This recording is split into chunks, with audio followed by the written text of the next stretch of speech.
Alléluia. Gloire à Jésus, gloire à Jésus. Merci Saint-Esprit. Shalom à tous, shalom, shalom bien-aimés. Alléluia. Ouh, ça fait 2 jours, hein, bien-aimés. Bénissons ton nom, Seigneur. Nous bénissons ton nom, Seigneur. Alléluia.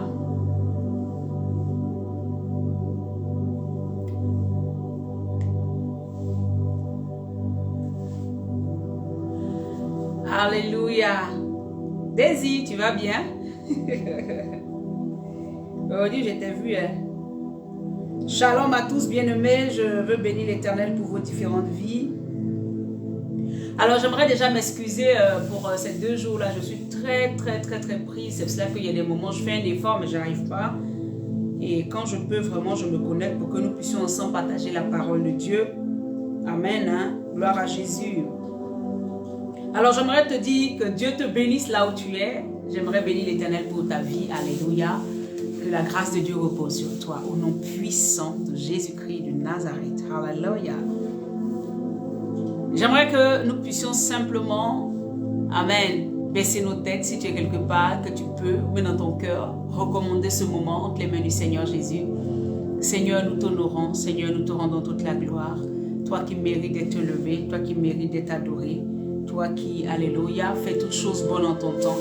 Gloire, honneur, célébration à ton nom. Glorieux Père, prends le contrôle de toutes choses. Sois au centre de toutes choses.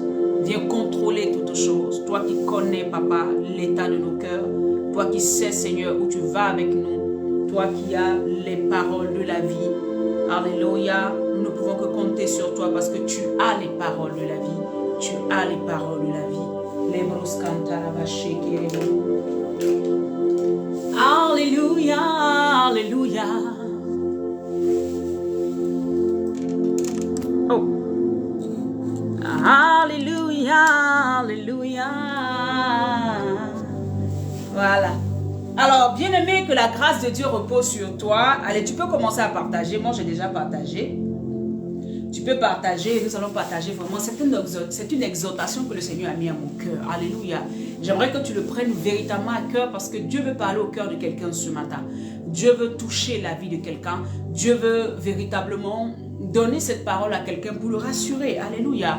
Pour le rassurer, pour lui dire qu'il est là. Alléluia. J'aimerais que tu prennes la parole de Dieu. Amen. Dans Ézéchiel, alléluia, dans Ézéchiel 16. Gloire à Jésus. Tu es le Dieu tout-puissant qui règne, qui vit d'âge en âge. Nous glorifions celui qui règne, le Dieu tout-puissant. Il est le maître des temps et des circonstances. Alléluia. Alors, je vais lire la parole de Dieu. On va juste passer un petit moment ensemble. Alléluia. La Bible dit que la parole de l'Éternel dans Ézéchiel 16, la parole de l'Éternel me fut adressée en ces mots. Il dit, Fils de l'homme, fais connaître à Jérusalem ses abominations. Alléluia. Ézéchiel, c'est un prophète que Dieu a utilisé à un moment, alléluia, pour parler à son peuple. Je vais diminuer un peu pour, voilà, alléluia, pour parler à son peuple. Et cet homme de Dieu-là, la parole lui fut adressée, alléluia, pour parler au peuple de Dieu. Et le Seigneur, amen, va parler dans la bouche de cet homme, il va lui dire comme ça, il dit, Fils de l'homme, fais connaître à Jérusalem ses abominations. Au verset 3, tu diras, ainsi parle le Seigneur, l'Éternel, à Jérusalem. Ton nom à Jérusalem, par ton origine et par ta naissance, tu es du pays de Canaan. Ton père était un Amoréen et ta mère une Héthien. J'aimerais déjà qu'on commence par là. Bien-aimé, shalom, shalom, Hortense, shalom, voilà. Alors, bien-aimés, ici, Ézéchiel nous parle, amen, la parole de Dieu fut adressée à Ézéchiel afin qu'il apporte une parole à Jérusalem. Effectivement, tu es en France, tu es en Côte d'Ivoire, tu es au Bénin, tu es au Togo, tu vas te demander, mais est-ce que cette parole-là m'intéresse? On parle de Jérusalem. Mais sache que la parole de Dieu, quand elle vient forcément pour régler quelque chose dans une situation. Et c'est souvent ce que les gens ont déjà vécu, nos patriarches ont déjà vécu, que Dieu adresse aussi à nos vies. Amen. Pour que nous sachions en fait comment ce Dieu-là fonctionne. Donc ici, dans les textes originels, je veux dire dans l'explication des choses de manière claire, vous savez que le peuple d'Israël vient, amen, la terre que Dieu lui a donnée, la terre promise qu'il lui avait donnée, c'est la terre de Canaan. Donc Dieu ne situe pas les Juifs en dehors de Canaan. Quand bien même le patriarche des Juifs n'est pas né à Canaan, il était sorti de Charan. Il était sorti d'une autre ville. Il était sorti d'un autre lieu. Mais comme ce n'est pas ce lieu-là qui était à lui et que Dieu lui avait promis une autre terre, ça veut dire que depuis la fondation du monde, la terre de Canaan, quand bien même d'autres personnes étaient venues s'installer dessus, quand bien même il y avait d'autres peuples qui étaient là, était une terre que Dieu avait déjà disposée, avait déjà prévue pour le peuple d'Israël. Alléluia. Avait déjà prévu pour la descendance d'Abraham. Donc, quand ici, Ézéchiel donne l'avertissement, Ézéchiel vient parler au peuple, il lui dit, tu as pour père un Amoréen et pour mère une Étienne. Parce que c'était des peuples qui vivaient sur la terre de Canaan quand le peuple de Dieu est sorti d'Exode et qu'il est venu cette terre-là, la terre était déjà occupée par d'autres peuples. Alléluia. Et Dieu a décidé, le Dieu d'Abraham a décidé de leur donner cette terre en héritage. Voilà pourquoi il nous dit ton père était amoréen et que ta mère était Étienne. Alléluia. Parce que la terre qui leur appartenait avait déjà été occupée par d'autres peuples avant. Mais Dieu, dans son amour et dans sa bienveillance, dans ce qu'il avait décidé de faire pour ce peuple-là, avait déjà décidé que même si vous voulez venir vous asseoir, mais la terre ne vous appartient pas. Alléluia. Ce lieu-là appartient à un peuple que je me suis choisi. Et c'était le peuple d'Israël qui s'était choisi. C'est ceux-là qui l'avaient fait sortir d'Égypte. C'est ceux-là qui l'avaient fait sortir, alléluia, sous la domination de Pharaon. Et il avait décidé, il avait même donné cette prophétie à Abraham. Il lui a dit, tes descendants vivront pendant 430 ans en esclavage. Et après ça, je vais les libérer pour leur donner la terre promise. Alléluia. J'espère qu'on suit. Donc ici, Ézéchiel va prononcer les paroles que Dieu va mettre à sa bouche. Et donc il dit, tu diras ainsi parle le Seigneur éternel, l'Éternel à Jérusalem. Par ton origine et ta naissance, tu es du pays de Canaan. Et ta naissance. Alors qu'ils sont venus d'ailleurs, mais Dieu dit ta naissance. Parce que c'est à partir de là que Dieu les considère. Quand ils rentrent dans leur terre, que Dieu leur a donné, que Dieu a considéré qu'ils étaient là, ils étaient nés là. C'est là qu'il les identifiait. C'est là qu'il les repérait. C'est là que c'est comme, je ne sais pas comment dire. Tout à l'heure, on arrive dans un quartier, on connaît mon adresse, on sait que la prophétesse Lorée habite à tel endroit, pas à un autre lieu. Est-ce que vous me comprenez un peu? C'est de ça qu'il s'agit. Donc Dieu va toujours donner un lieu à quelqu'un. Une terre à quelqu'un.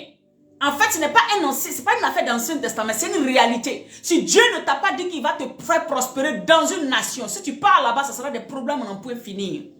Si Dieu ne t'a pas appelé à un lieu, quand tu pars dans ce lieu, ça sera des soucis à n'en point finir. Tu ne pourras pas entrer dans ce que Dieu veut, parce que tu n'es pas au lieu où il t'attend. Tu n'es pas au lieu qu'il a prédestiné pour toi. Alléluia. Continuons. Au verset 4, la Bible dit, à ta naissance, au jour où tu naquis, ton cordon n'a pas été coupé. Tu n'as pas été lavé dans l'eau pour être purifié. Alléluia. Cette jeune nation-là, que Dieu a enlevée de l'esclavage, va venir sur la terre, alléluia, de Canaan. Puisqu'il y avait des gens qui étaient là-bas, qui voulaient d'eux? Personne ne voulait d'eux. La Bible dit qu'eux-mêmes, ils ne se sentaient pas, je veux dire, capables d'hériter de cette terre-là. La preuve, quand Moïse va envoyer les 12 espions, qu'est-ce qu'ils vont dire? on était comme des sauterelles à leurs yeux. C'est-à-dire qu'eux-mêmes, ils ne pensent pas que ce que Dieu leur a dit, c'est à eux là. C'est à eux. Ils ne considèrent pas. Tout simplement parce qu'ils n'ont pas confiance. Ils n'avaient pas eu confiance au Dieu qui leur avait promis cette terre. Au Dieu qui leur avait dit c'est chez toi. Au Dieu qui leur a dit que ça t'appartient. Bien aimé, quelque chose peut t'appartenir. Quelque chose peut être à toi. Mais l'ennemi peut déjà venir mettre ses racines là. Mais toi, regarde la promesse de Dieu qui a dit que c'est pour toi. Alléluia. Regarde la promesse de Dieu. La promesse de Dieu est plus forte que ce que tes yeux voient. La parole de Dieu est plus forte que ce que tu penses. Alléluia. Ce que je suis en train d'enseigner, je ne suis pas en train d'enseigner ce que tout le monde sait aujourd'hui. Une fille qui s'assoit pour dire non, Cana était occupée. Donc le mari qui est là-bas, là, c'est mon mari. Ce n'est pas de ça que je te parle. Je te parle d'autre chose. Je te parle du fait que quand Dieu veut te positionner dans quelque part, très souvent, l'ennemi peut déjà remuer sa queue. Mais toi, regarde à la parole que Dieu a dite, t'a dite. C'est ce qui est le plus important. Quand Dieu dit, je vais te lever, quel que soit le vent qui se lève, quelles que soient les oppositions, quelles que soient les choses qui se passent, toi, regarde à la parole de Dieu pour toi. C'est tout.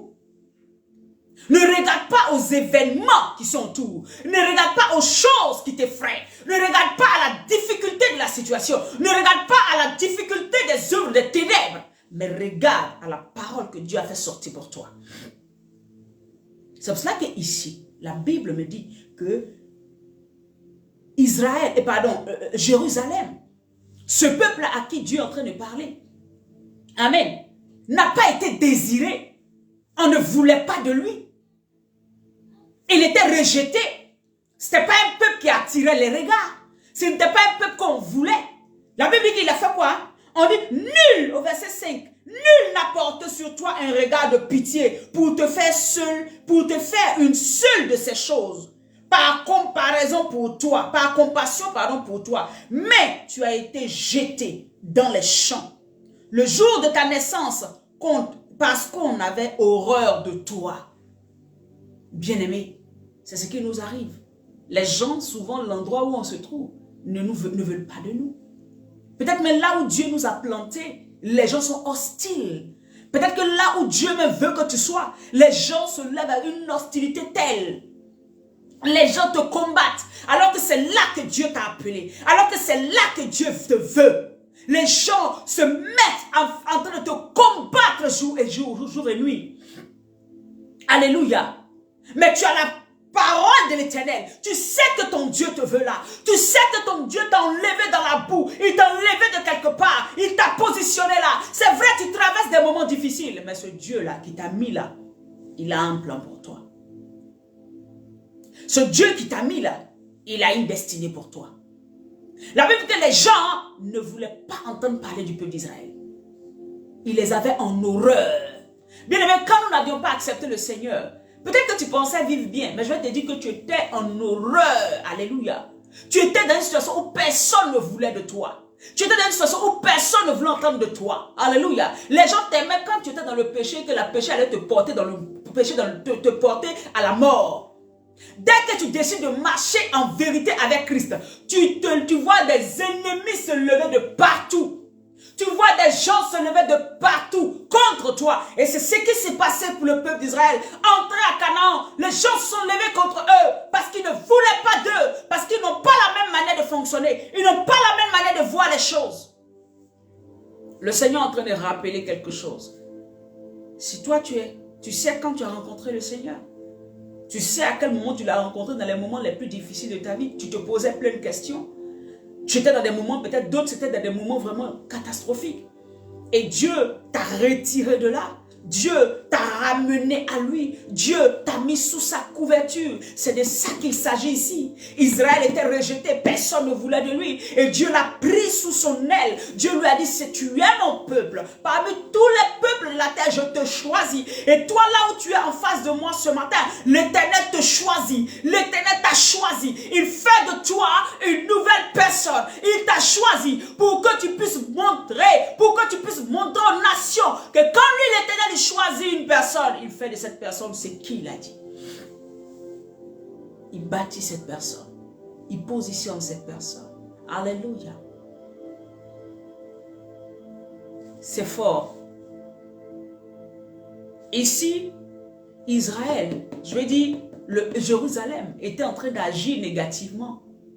Et Dieu va leur rappeler d'où il les a tirés. Dieu va les rappeler, regarde quand tu étais dans telle situation, tout le monde te rejetait, mais moi je t'ai accueilli. Au jour d'aujourd'hui, tu traverses des moments où peut-être des gens t'ont rejeté, mais sache que ton Dieu ne t'a pas abandonné. Ton Dieu ne t'a pas laissé tomber. Il a été avec toi quand tout le monde t'avait tourné le dos. Il a été avec toi quand tout le monde avait jugé utile de te rejeter à cause de ce que peut-être tu poses comme action ou à cause d'un caractère ou quoi que ce soit. Lui, il est resté avec toi. Tout le monde t'avait dit non, on ne veut pas de toi. Mais lui, il t'a accueilli. C'est pour cela que tu dois encore plus t'attacher à lui. Je continue, je sais pourquoi j'ai pris ce passage. Je continue. La Bible dit, il dit, nul n'a porté sur toi un regard de pitié pour te faire une seule de ces choses, par compassion pour toi. Mais tu as été jeté dans les champs le jour de ta naissance parce qu'on avait horreur de toi. Au verset 6, il dit, je passais près de toi. Ça, c'est Dieu qui parle maintenant. Je passais près de toi. Je t'aperçus baigné dans ton sang. Et je te dis, vis dans ton sang. Et je te dis, vis dans ton sang. Je t'ai multiplié par 10 milliers. Bien aimé, ici, le Seigneur parlait du peuple d'Israël qu'il avait. Il parle de la période où ils étaient en esclavage. Il parle de la période où ils étaient sous la domination de Satan. Il parle de la période où ils étaient voués à l'échec. Il parle de la période où ils étaient rejetés de tous. Il parle de la période où on les appelait esclaves. Toi aussi, tu as eu une période comme ça dans ta vie, où tu étais rejeté, tu n'étais pas, attaché à Dieu, où tu étais sous le péché originel, où Satan avait déjà programmé ta mort, où toi-même c'était fini pour toi, et Dieu est passé près de toi. Ce jour-là, comment Dieu est passé près de toi? Il est passé près de toi par une évangélisation. Tu as entendu quelqu'un dire Jésus t'aime. Il est passé près de toi. Il est passé près de toi. Quand tu as entendu un témoignage de quelqu'un, il est passé ce jour-là près de toi. Quand tu as vu quelqu'un qui était en train de mourir et quelqu'un a dit je peux prier pour toi. Quand on a prié pour toi ce jour-là, tu as reçu la vie. Regarde ici, il dit quoi Jérusalem? Il dit Jérusalem, tu étais baigné dans ton sang. Ça veut dire que la mort était là. Tu sentais déjà la mort. Tout le monde t'avait rejeté. Mais moi, je suis passé près de toi. Quand tout le monde t'avait tourné le dos, moi, je suis passé près de toi. Et je t'ai regardé dans ton sang. Je t'ai dit, malgré que tu es dans ton sang, vis dans ton sang. Là où les gens avaient dit que la mort était pour toi. Là où les gens avaient dit que c'était fini pour toi. Là où les gens avaient dit que ton arrêt de mort était déjà signé. Là où les gens avaient dit que tu restes dans l'esclavage toute ta vie. Le Seigneur ce jour-là est passé près de toi. Il est passé près de toi. Il t'a regardé. Peut-être qu'il est passé simplement avec une prédication que tu as écoutée. Peut-être qu'il est passé simplement avec quelqu'un qui t'a fait un cadeau. Peut-être qu'il est passé simplement avec quelqu'un qui t'a dit ma soeur viens, tu souffres une situation. Viens, je t'emmène dans la présence de Dieu. Mais le Seigneur s'est souvenu de toi. Il s'est souvenu de toi. Quand tu n'étais pas le peuple de Dieu, il s'est souvenu de toi.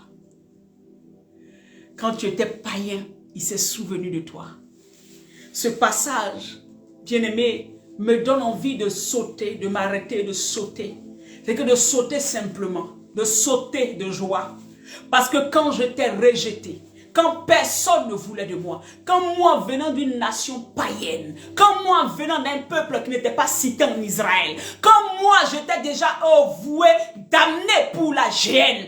Quand c'était fini, on avait déjà dit que ces peuples-là, ils ne sont pas le peuple de Dieu. Ceux-là, c'est fini pour eux. Jésus est passé à côté de moi. Il est passé à côté de moi. Il m'a regardé, il m'a dit non.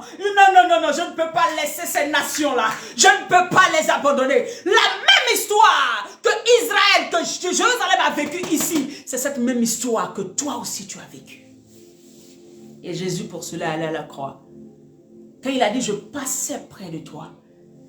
C'est comme un homme qui regarde une femme qui a été vilipendée, une femme qui a été rejetée, une femme qui n'a rien pour plaire, une femme qui n'est pas belle, une femme peut-être qui est sale, qui n'a rien, alléluia. Et lui, il a tout l'or, il est riche, immensément riche.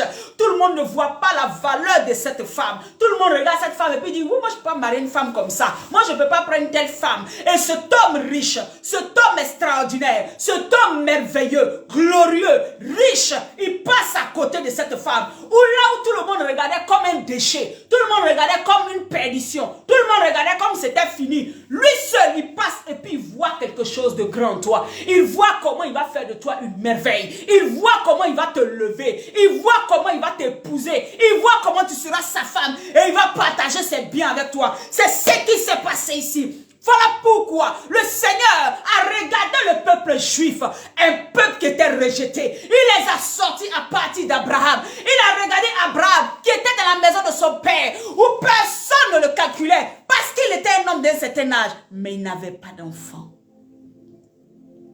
Il était un homme d'un certain âge, mais il n'avait pas d'enfant. Il était encore chez son père. Aujourd'hui, vous voyez quelqu'un de 70 ans qui vit encore chez son père. Abraham vivait chez son père.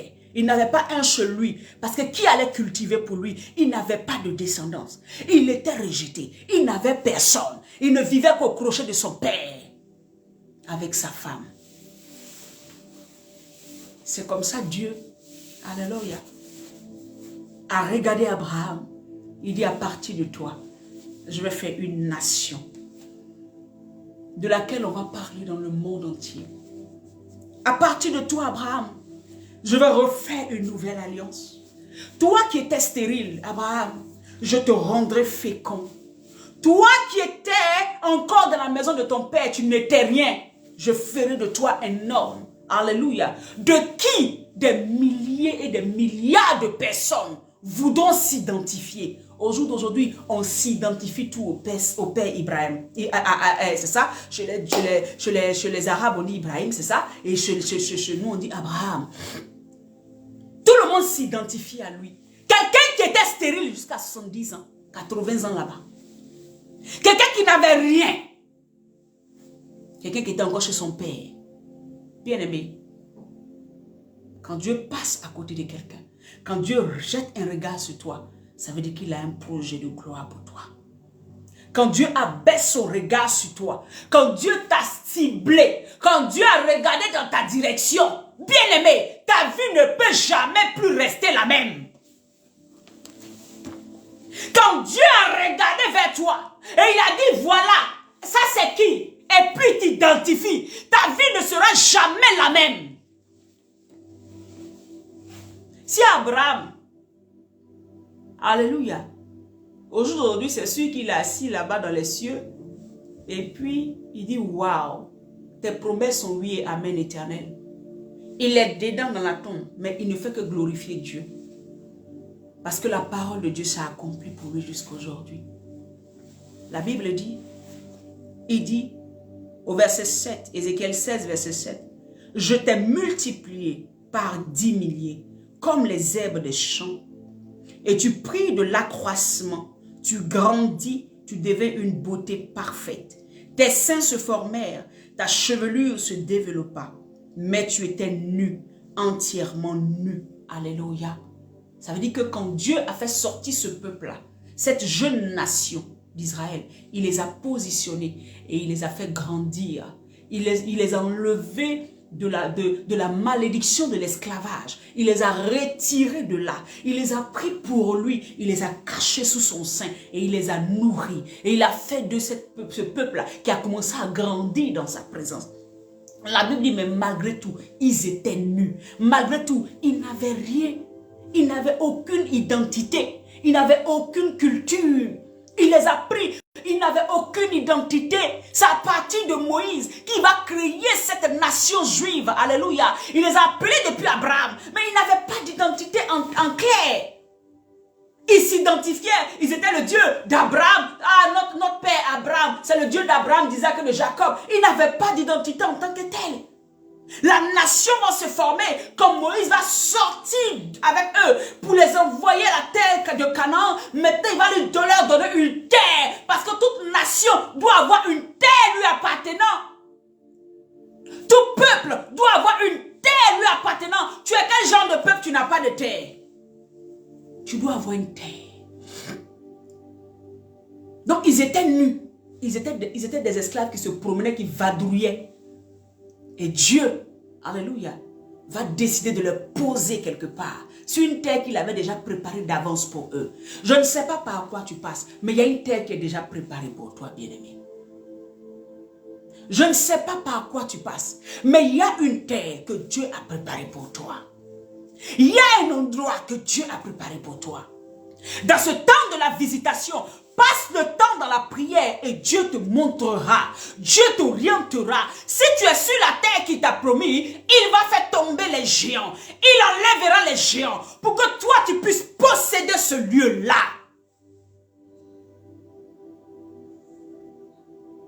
Personne n'est une nation sans avoir une terre, c'est pas possible. Pour être une nation, il faut avoir une terre. C'est pour ça que la plupart des gens, quand on veut plus que tu sois quelqu'un là, on t'arrache tes terres.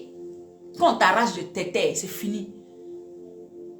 Autant des guerres, des médiévaux, même jusqu'à aujourd'hui, hein.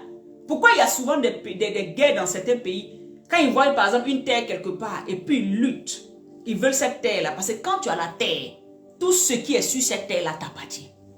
Même les hommes t'appartiennent. Voilà pourquoi ce peuple qui était rejeté, Dieu va leur donner une terre. Alléluia. Et Dieu va te donner une terre. Quand je parle de terre, tu peux le voir clairement, simplement, comme vraiment effectivement un terrain, comme une terre que Dieu te donne. Mais sache que quand je parle de terre, je parle d'une position que Dieu va te donner. Je parle que Dieu va te mettre au large. Je parle que Dieu va écrire ton nom. Je parle de ce que Dieu va faire quelque chose de merveilleux avec toi. Ce peuple-là, Dieu les a positionnés. Au jour d'aujourd'hui, vous êtes d'accord avec moi? Partout où vous allez, mais ça se voit même ici, dans nos pays.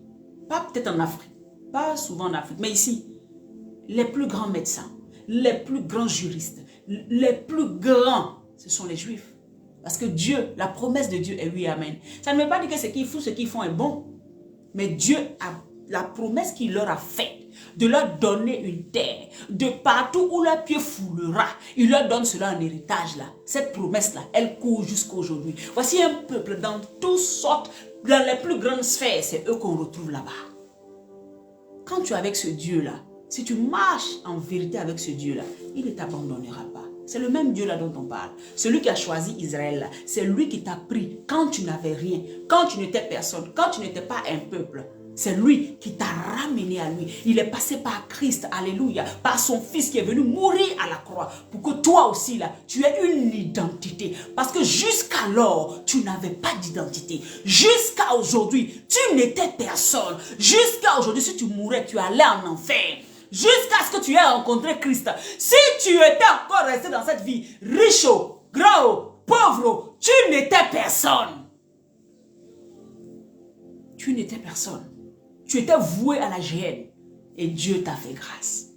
Est-ce que quelqu'un peut acclamer son Dieu là où il est? Est-ce que quelqu'un peut s'asseoir pour dire, Seigneur, je n'étais personne, mais tu m'as rencontré. Quand j'étais au plus bas, tu m'as rencontré. Quand j'étais dans l'alcool, tu m'as rencontré. Quand j'étais dans la prostitution, tu m'as rencontré. Tu es passé à côté de moi. Tu ne m'as pas laissé dedans. Quand j'étais dans la drogue, tu es passé à côté de moi. Et ce jour-là, ma vie a basculé. Seigneur, quand j'étais dans le vol, tu es passé à côté de moi. Et ce jour-là, ma vie a basculé. Seigneur, quand j'étais dans la faim, ce jour-là, tu es passé à côté de moi et ma vie a basculé. Tu as regardé vers moi quand tout le monde m'avait rejeté. Toi, tu es passé à côté de moi. C'est de ça qu'il s'agit. Il est passé à côté de Jérusalem, du peuple de Dieu, baigné dans son sang. Ça veut dire que voué à la mort. Toi, tu étais voué à la mort dans ce que tu faisais. Et Jésus est passé là ce jour-là. Ce jour-là, tu as pleuré tous les larmes de ton corps. Ce jour-là, tu as senti en toi que quelqu'un t'avait touché. Ce jour-là, il t'a rencontré. Et tu as su qu'il y avait quelqu'un qui avait payé le prix pour toi. Ce jour-là, tu as regardé, tu dis, waouh, Seigneur, qu'est-ce qui m'arrive? Quelle folie dans laquelle je suis. Il t'a regardé quand tout le monde ne voulait pas de toi. Et lui, il t'a pris. Alléluia. Alléluia. Et la Bible dit, il t'a fait quoi? Il t'a lavé. Il t'a fait quoi? Il t'a nettoyé. Il t'a fait quoi? Il t'a restauré. Et c'est ce que Jésus a fait à la croix. Il est monté au bois de Calvaire. Son sang a coulé. Et chaque fois que Jésus rencontre quelqu'un, quand la personne dit Seigneur, je t'accepte, il y a son sang qui vient te laver. Il vient t'enlever des impuretés. Toutes ces impuretés qui t'avaient maintenu dans la mort, il vient les enlever. Et tu deviens une nouvelle personne. La Bible dit que tu n'avais rien. Au verset 8, il dit, je passais près de toi. Je te regardais. Regardez un homme qui regarde une femme avec un amour tel.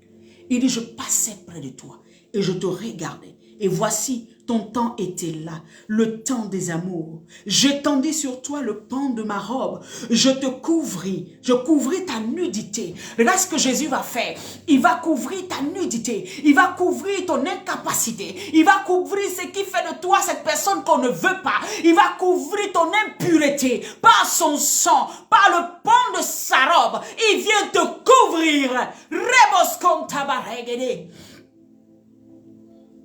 C'est ce que Jésus fait. Quand Jésus vient dans nos vies, il vient nous couvrir. Ça fait que quand on crie au Père, on dit Abba, Père. Abba ne voit plus nos incapacités. Abba ne voit plus nos impuretés. Parce qu'il y a un pan, il y a la robe de quelqu'un qui nous couvre. Il y a quelqu'un qui a couvert notre nudité. Quand on crie Abba, le Père ne voit plus le péché. Il voit la robe de son Fils nous couvrir. Quand on crie Abba, il ne voit plus nos faiblesses, mais il voit la capacité de son Fils se présenter devant lui. Quand on crie Abba, il ne voit plus le peuple qui était un peuple rejeté, un peuple archaïque, un peuple qui n'avait pas ce droit d'être cité en Israël, mais il voit le peuple de son Fils, il voit Jésus. C'est de ça qu'il s'agit. Le pan de la robe de Christ nous a couverts. Christ nous couvre par son sang. Ça fait qu'on peut dire Abba avec assurance. On peut dire Abba avec assurance. On peut dire Papa, Père. Il couvre ton incapacité. Il couvre ta nudité. Et ça dit que tu restes là-dedans. Mais c'est parce qu'il t'a couvert que tu as la capacité de changer. Parce que tu te dis, waouh, regarde ce que j'étais, mais malgré ça, il était avec moi. Regardez une femme qui était une très grande prostituée, peut-être, je ne sais pas quelle image donner. Et un homme d'une certaine classe vient la prendre. Mais elle a envie de ressembler à cet homme-là. Elle ne veut même plus entendre parler de son ancienne vie. Les gens même peuvent la critiquer pour dire on sait si tu étais prostituée, mais elle ne s'identifie plus comme ça. Parce que l'homme qui l'a prise quand elle n'était rien, lui a donné trop de valeur. Donc la chose qu'elle a envie de faire, c'est d'arrêter tout ce qui ressemblait à son ancienne vie où personne ne voulait d'elle. Et elle commence à marcher comme l'homme qu'il a épousé. C'est ça.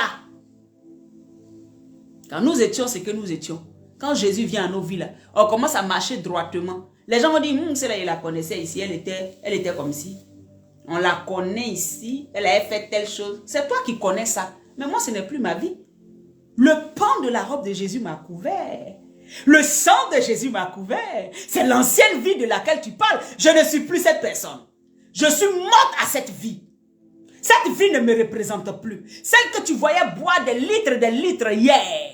Celle que tu voyais aller derrière les gars. Celle que tu voyais dans l'alcool, dans la cigarette. Celle que tu voyais dans l'homosexualité. Celle que tu voyais dans le mal. Celle que tu voyais dans le mensonge. Celui que tu voyais dans le trafic, dans le mal. C'est fini. Le pan de la robe de Christ l'a couvert. Il est devenu une nouvelle personne. Il a été lavé par le sang. Ce n'est plus cette ancienne personne. Alléluia. Tu n'es plus cette ancienne personne. Le roi de gloire est ton époux. Alors marche et ressemble à ton époux, s'il te plaît. Ton époux t'a lavé avec les plus grands aromates. Il t'a purifié par son sang. Alors vis comme lui. Alléluia. Ressemble à celui qui t'a racheté. Ressemble à celui qui t'a lavé, qui t'a appelé des ténèbres à la lumière. Il faut lui ressembler. C'est tout ce qu'il te demande. Alléluia. Ressemble-lui. Le roi de gloire t'a appelé, il t'a pris de la boue, ressemble au roi de gloire. Il t'a pris, il t'a déjà lavé, ne retourne plus dans la boue. Alléluia. Il dit, je passais près de toi, je te regardais et voici ton temps était là. Le temps des amours, j'étendis sur toi le pan de ma robe. Je couvris ta nudité. Je te jurais fidélité. Jusqu'aujourd'hui, Dieu est fidèle. Depuis la création des temps, il est fidèle à tous ceux qui le cherchent véritablement. Où avez-vous vu l'infidélité de Dieu? Il est resté fidèle pour tous ceux qui le cherchent. Il dit, je t'ai juré fidélité. Jusqu'aujourd'hui, il est fidèle. Il ne change pas. Il n'est pas un homme pour changer de parole. Jusqu'aujourd'hui, il soutient son peuple. Même quand même ils ne l'ont pas reconnu. Jusqu'aujourd'hui, il est en train de les chercher. Il est en train de les ramener à lui jusqu'aujourd'hui. Jusqu'aujourd'hui, il est en train de faire venir un peuple à lui. Jusqu'aujourd'hui. Il n'abandonne pas. Il est fidèle. L'image de la fidélité, c'est Christ. Alléluia. Il dit, je fis alliance avec toi. Ici, c'était l'alliance qu'il a fait avec Abraham. Et cette alliance perdue jusqu'à nous. Cette alliance qu'il a fait avec David, perdue jusqu'à nous. Nous qui sommes rentrés dans l'alliance nouvelle. Nous qui avons accepté cette alliance dans le sang de Christ. Nous qui avons accepté, alléluia, cette alliance qu'il a fait avec Abraham, avec David. Il a dit à David, je fais alliance avec toi. Ton trône ne sera jamais vide. Il a respecté son alliance. Christ est monté sur ce trône. Oh, Christ qui vient de Bethléem. Il vient de la tribu de Juda. Il vient assis sur le trône de David. Alléluia. Ce Dieu-là est fidèle. Le Dieu à qui tu appartiens est fidèle. S'il t'a dit quelque chose, il l'accomplira. Pourquoi t'inquiètes-tu? Son alliance est éternelle. Son alliance est éternelle. Pourquoi t'inquiètes-tu? Alléluia. Il dit, je fis alliance avec toi, dit le Seigneur l'Éternel, et tu fus à moi. Tu es à Jésus. L'alliance qui a été faite est dans l'alliance par le sang de Jésus. Il dit, chaque fois que vous en boirez, vous ferez alliance avec moi. Chaque fois que vous en boirez, vous êtes en train de proclamer ma mort et ma résurrection. Chaque fois que vous en boirez, vous êtes en train de proclamer que je reviens vous chercher. Nous, son peuple, il revient nous chercher. Nous, son peuple, il viendra à nous. Ce livre, amen, ce chapitre d'Ézéchiel qui est là, représente, bien-aimé, notre relation aussi qu'on a eue avec Dieu. Notre relation avec Christ. Comment nous étions rejetés hier? Comment nous étions sous l'esclavage hier? De la drogue, de la fornication, de l'homosexualité, de toutes ces choses. Et aujourd'hui, il nous a pris, il nous ramène dans une alliance où il nous a lavés, il nous a restaurés. Et il attend de nous que nous marchions comme des épouses dignes de son nom. Alléluia. Il nous a aimé le premier. Il t'a aimé le premier. Il m'a aimé le premier. Il ne te laissera pas tomber.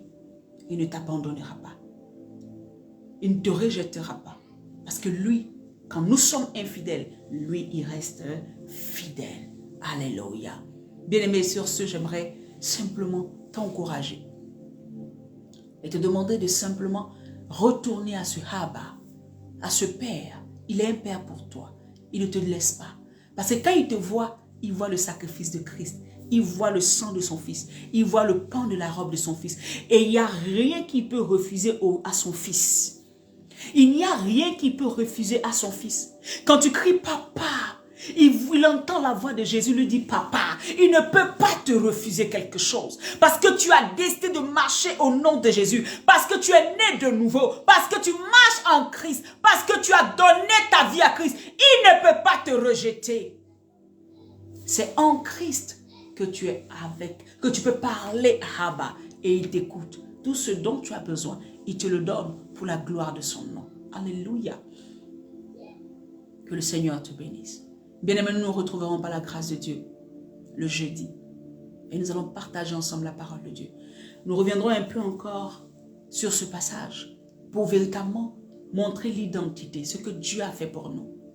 Dans ce temps, bien-aimés, nous sommes tellement en train de rechercher autre chose que nous oublions ce que Jésus a fait pour nous.